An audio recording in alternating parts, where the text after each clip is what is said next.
ช่วยจั่วเป็นซัฟเฟอร์เนาะ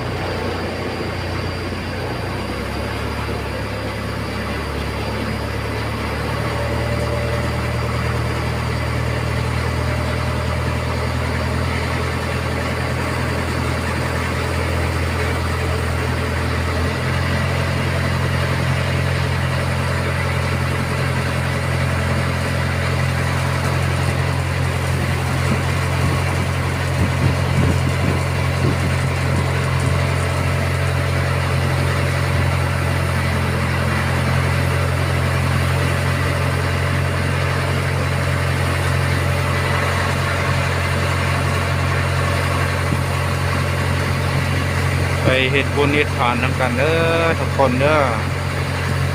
สิไปวัดห้วยเสียวเนาะแต่ทางลมก็จะเป็นปักของข้ามไปทางบ้านเชียงแมนเนาะ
ผู้บ่าวน้อย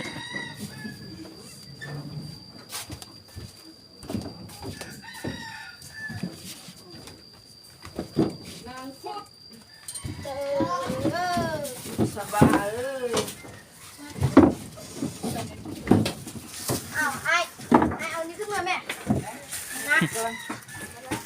นี่ไปได้พวกเครื่องเคยเทศ